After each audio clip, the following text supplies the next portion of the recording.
Beleza, vamos... Vocês já tiveram aula antes? Desde as 8. Sim. Que benção. Então, nem vou orar, então, porque vocês já oraram com o professor, né? Vamos, então, já partir para o nosso conteúdo. Módulo 4. Hoje, muito a nossa preocupação vai ser ortografia.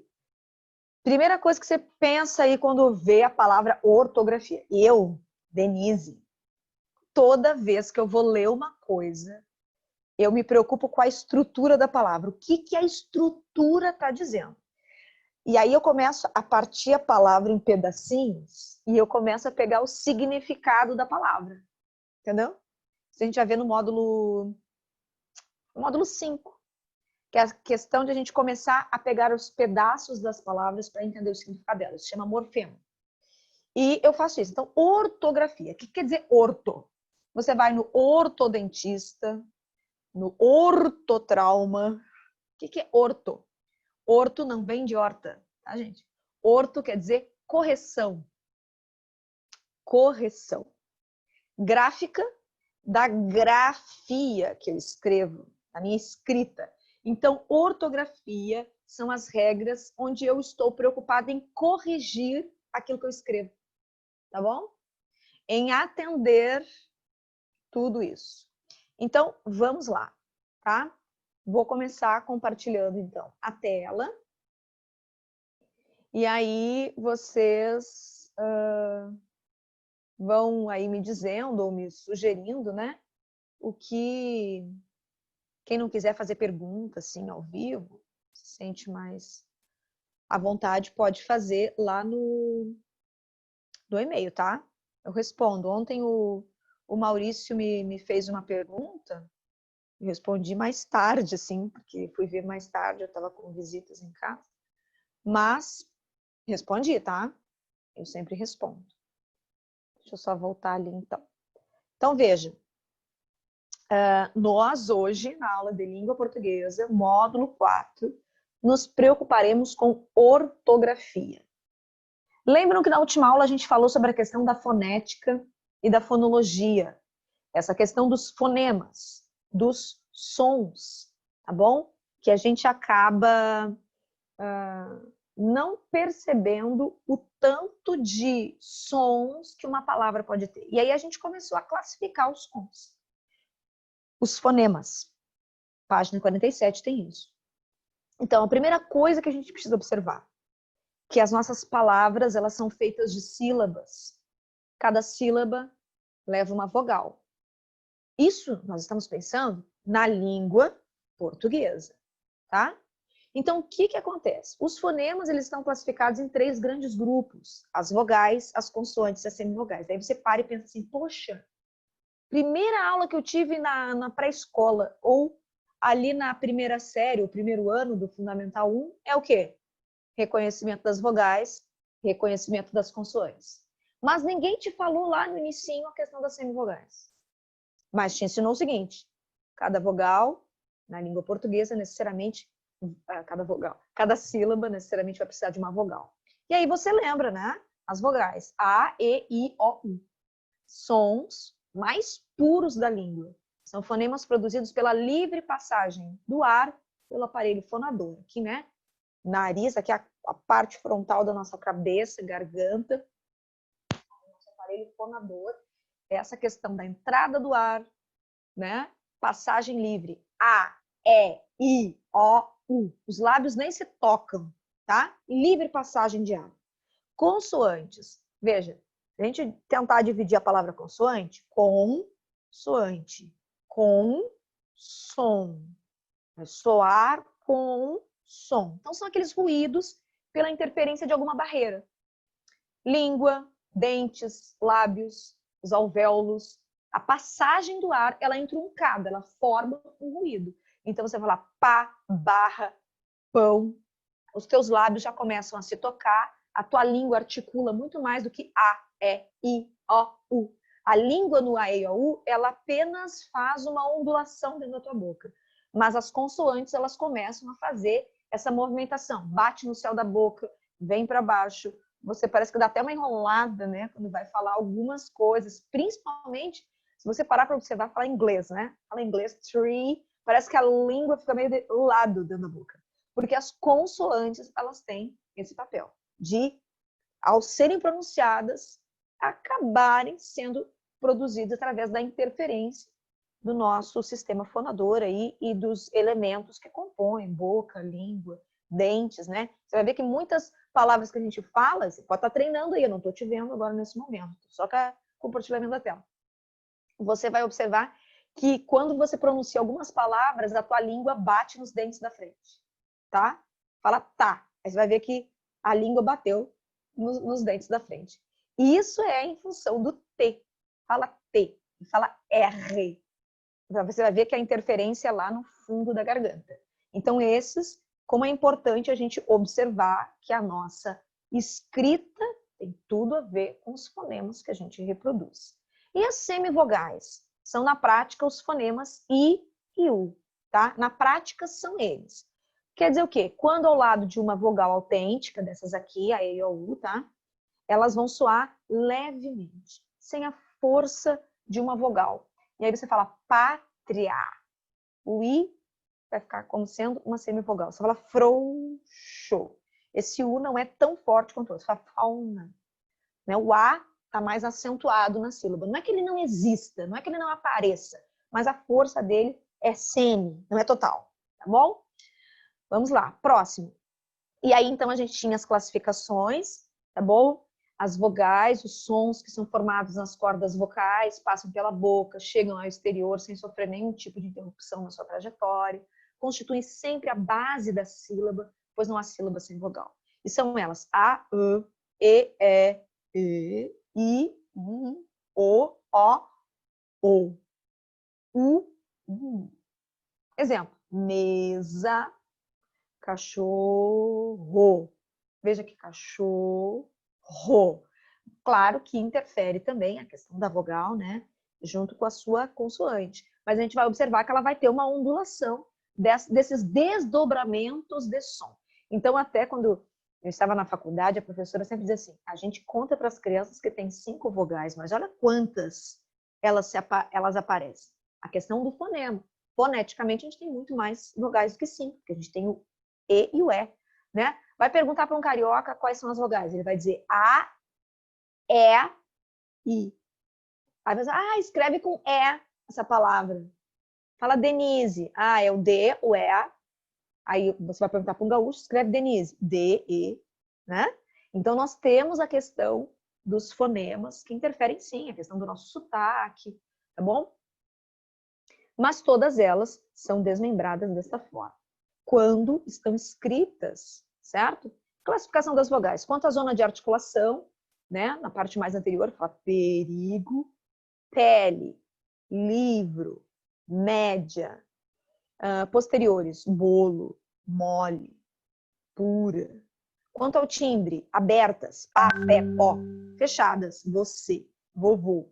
As reduzidas são pronunciadas com pouca sonoridade, situam-se na posição intermediária entre abertas e fechadas, tá? Casa, dente, menino.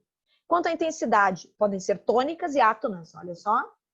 Sozinho, sólido. E aí a gente vai entrar numa questão que a apostila vai falar, por que sozinho não tem um acento e sólido tem? Sozinho e sólido.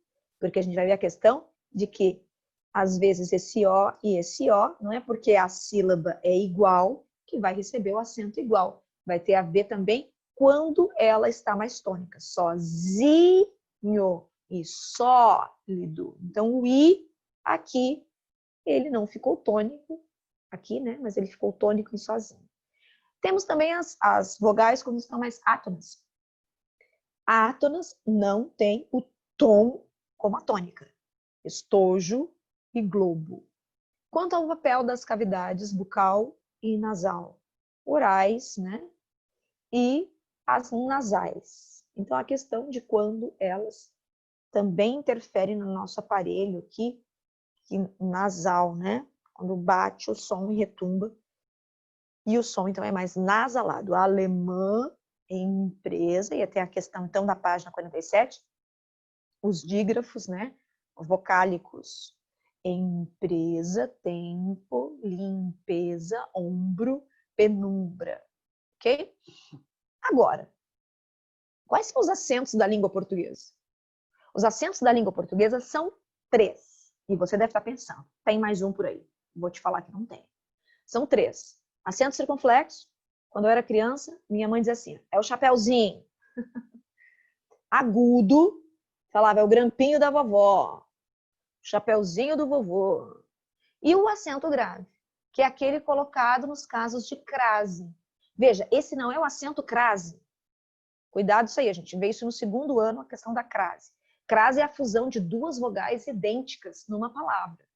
A crase é a fusão de 2 vogais idênticas numa frase. No entanto, o acento que marca essa fusão, essa união dessas 2 vogais, é o acento grave. E é o contrário do acento agudo. Eu acho que eu estou com meu WhatsApp ligado, né? E daí tá dando esse barulho. Desculpa aí. Vamos lá. Agora, vamos ver a questão aí da acentuação gráfica, tá? Onde é que você vai ver isso? Página 48. Tem 48 não, me perdoa, a gente viu naquele dia, 50, tá? Então, escuta. Nós vimos que nós temos 3 tipos de acento: agudo, grave e circunflexo.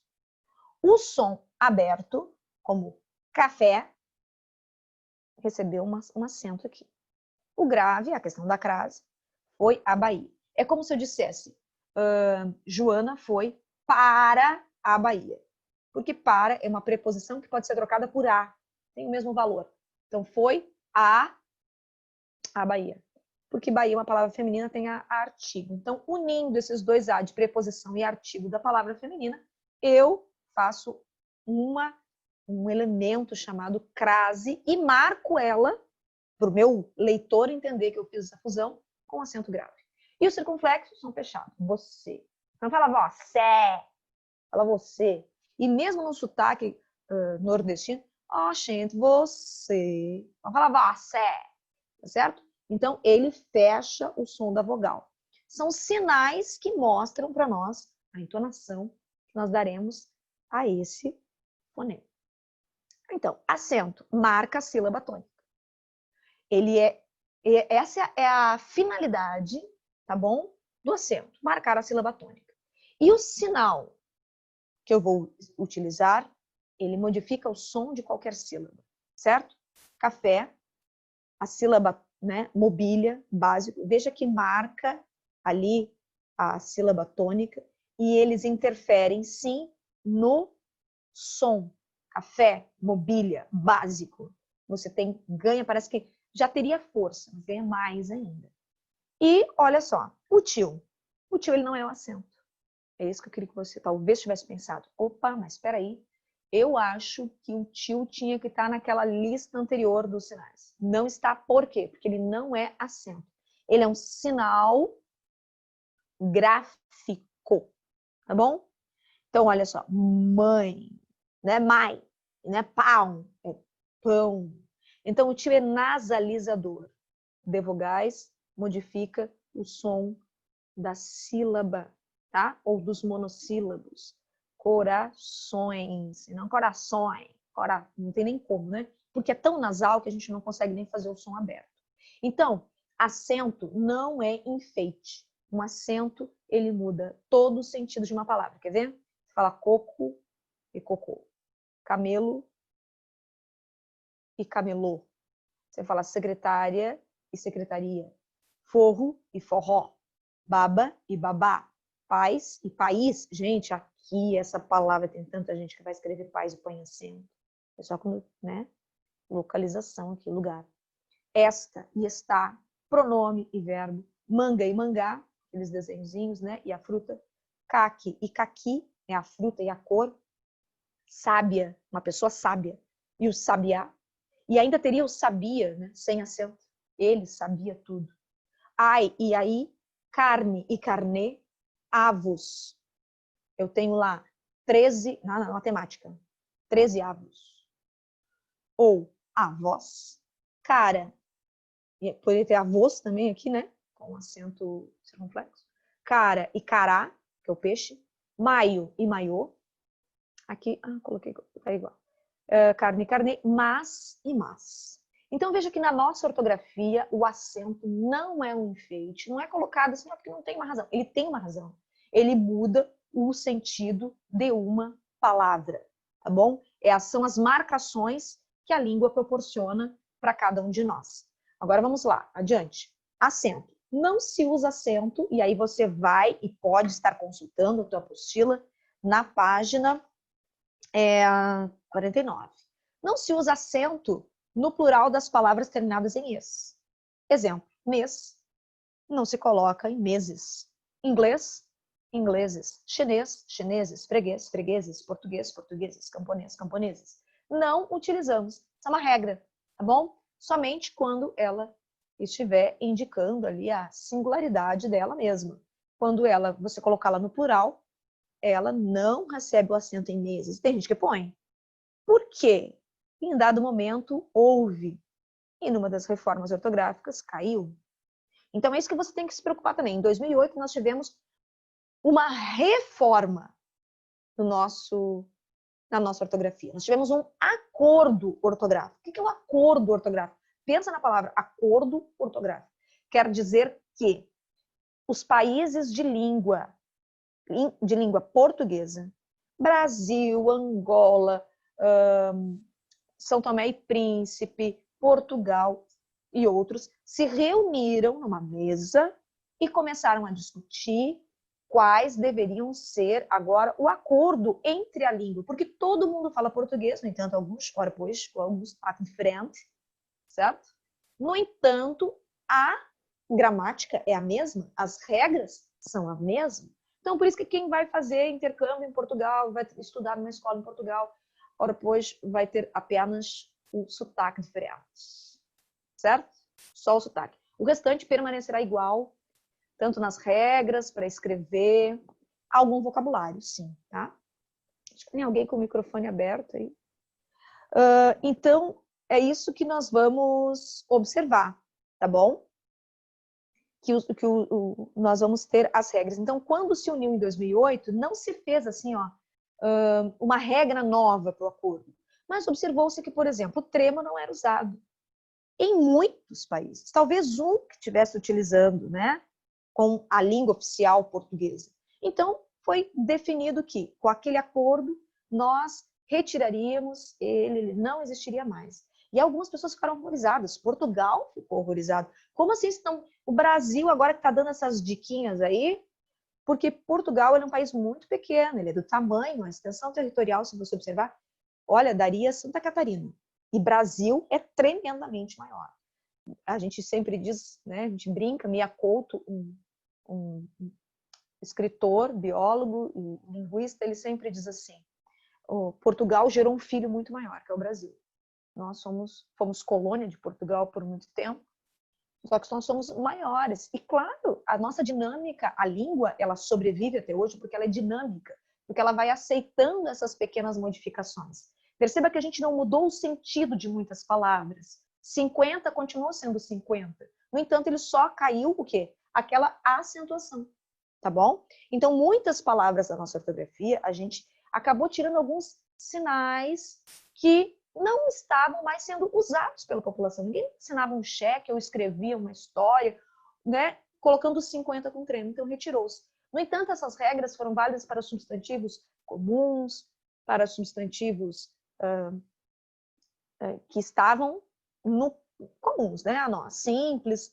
No entanto, substantivos próprios, alguém que se chama, sei lá, Augusto Miller, e o Miller é um U com trema, vai tirar? Não. Porque as regras, elas funcionam para substantivos comuns, simples. Substantivos próprios não entram em regras gramaticais aqui no Brasil, tá? Então, veja, nós vamos observar que os acentos, eles fazem diferença. O acento agudo também tem uma outra coisa agora que a gente vai observar. Nesse novo acordo, tá? O acento agudo, ele acabou desaparecendo nos ditongos. Ditongos, o que é ditongo? Encontro de duas vogais pronunciadas em uma sílaba. abertos. Só quais... Ai, mas aí foi bem pontual, tá? Quais são eles que caiu a acentuação de ditongos, o acento? No EI e no OI. Exemplo, tá? E só de palavras paroxítonas. Palavras cuja sílaba proferida com mais intensidade é a penúltima. Vamos lá? Jiboia. Ideia. Veja que o EI e o OI ficaram na mesma sílaba. Heróico. Assembleia. Como é que ficou agora com o novo acordo? O acento agudo, ele acabou desaparecendo em jiboia, ideia, heróico e assembleia. No entanto, herói continuou. Por quê? Porque o herói não é uma paroxítona. A sílaba não é essa do meio aqui, tá? Não é a segunda de trás para frente. Então, mas ideia é a segunda de trás para frente, ou seja, é a posição da paroxítona, onde há esse ditongo, então foi eliminado, tá? Isso foi o novo, o que eles acordaram, tá? O que fizeram aí de novo.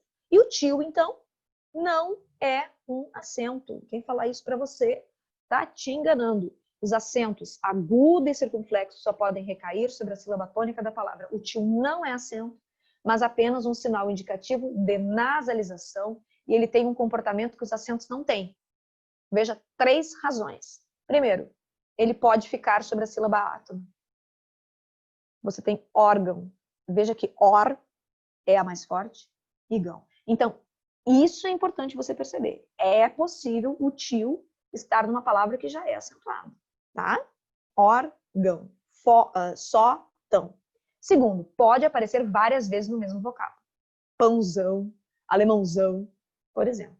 Porque ele vai marcar o quê? Não é a sílaba tônica, ele vai marcar exatamente a função dele, do fonema, tá? Nasalizado. Terceiro, não é eliminado pela troca de sílaba tônica causada pelo acréscimo de in ou mente. No caso, rápido, rapidamente. Café, cafezinho. Mas em irmã, irmãzinha. Cristã, cristamente, tá? Então, não é eliminado pela troca de sílaba tônica, que é causado pelo acréscimo de in, tá? Então, no caso da sílaba tônica, ele também pode estar ali. Por quê? Porque não é a questão da sílaba tônica acentuada, é a questão de que a vogal dele está nasalizada. Irmãzinha. É necessário a marcação do som que sai pelo nariz. É isso que é importante você lembrar. Essa é a função dele, o som nasal. Aqui, do acento, onde é que está escrito aqui? Agudo e circunflexo, é a questão dele marcar a sílaba tônica para ti. Mas ele pode conviver junto, é isso que é importante, tá? E nem sempre ele é eliminado em função da sílaba tônica. Outra coisa que aparece na tua apostila, página 50 também, o uso de mas e mais. Quando que eu uso mas e quando que eu uso mais? Veja, são monossílabos utilizados e muita gente acaba errando aqui na sua escrita, tá? Mas é uma conjunção adversativa usada com sentido de oposição. Exemplo, ele correu, mas chegou atrasado.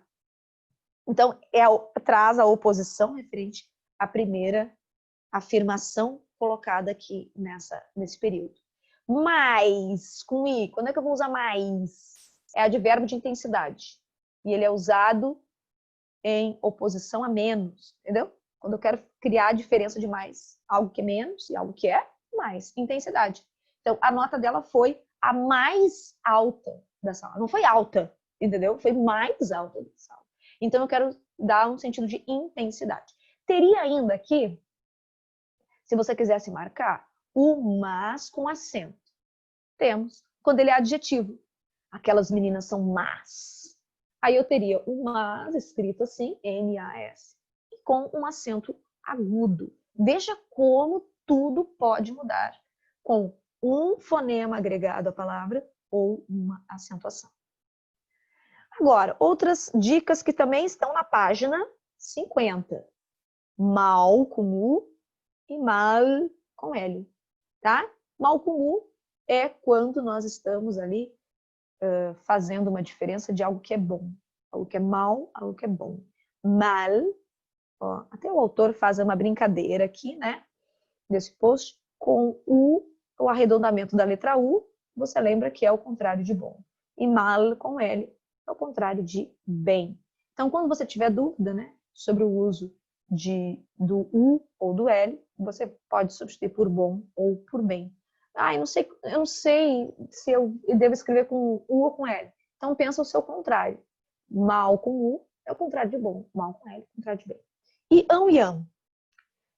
Um indica futuro nos verbos e o outro indica passado.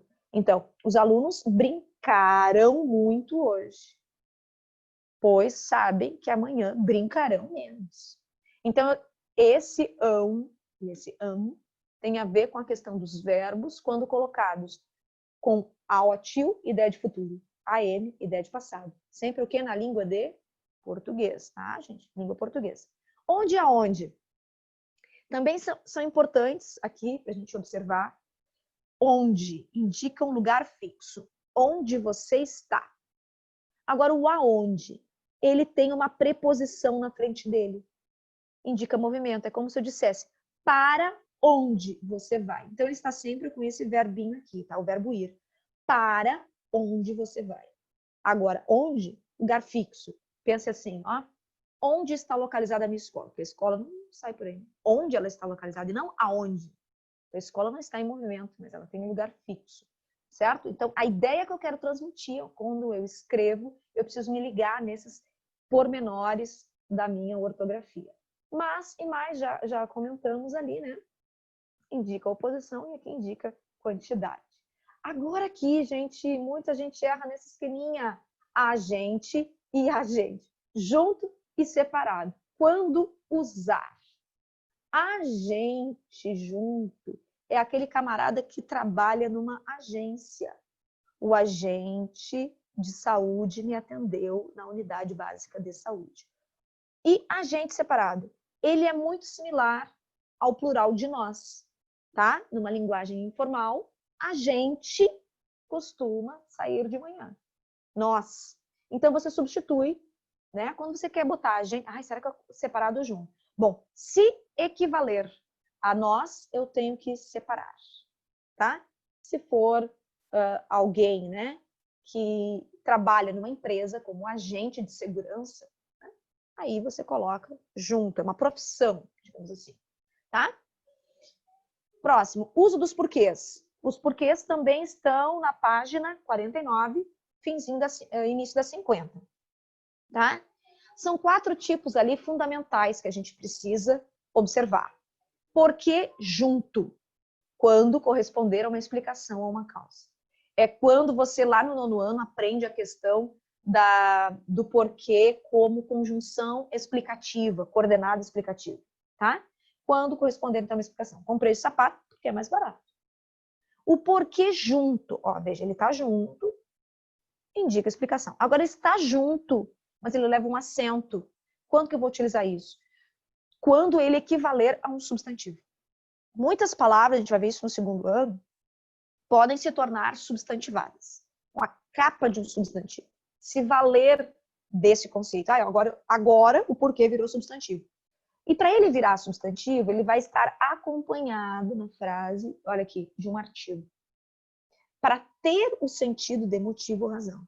Então, não consigo entender o porquê, o motivo, veja, tem que ter antes dele o, de sua ausência, tá? Ficaria estranho botar aqui, ó, comprei este sapato, o porquê é mais barato.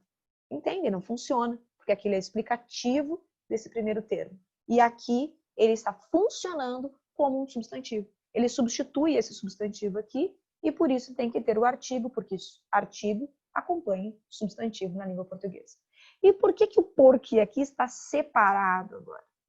Porque ele indica perguntas, tá bom? Então, toda vez que você fizer uma pergunta, tá? Por que você comprou esse casaco? Então, ele tem quase o mesmo sentido desse, tá? Qual razão você comprou isso? Então, eu tenho... Só que como ele é a marca de uma pergunta, você fará ele escrita de forma separada. E agora, quando que ele é separado e tem o acento? Quando, veja, separado é pergunta, então tem a lógica aqui. Ele é pergunta, usado em pergunta. só que ele é usado no final de uma pergunta. Então, esse acento é só para dar ênfase, tá bom? Estudei bastante ontem à noite. Sabe por quê? Então, esse porquê final, ele vai estar sempre ao lado de um ponto de interrogação ou de exclamação, e ele é enfático. Esse acento continua sendo pergunta, por isso separado, tá?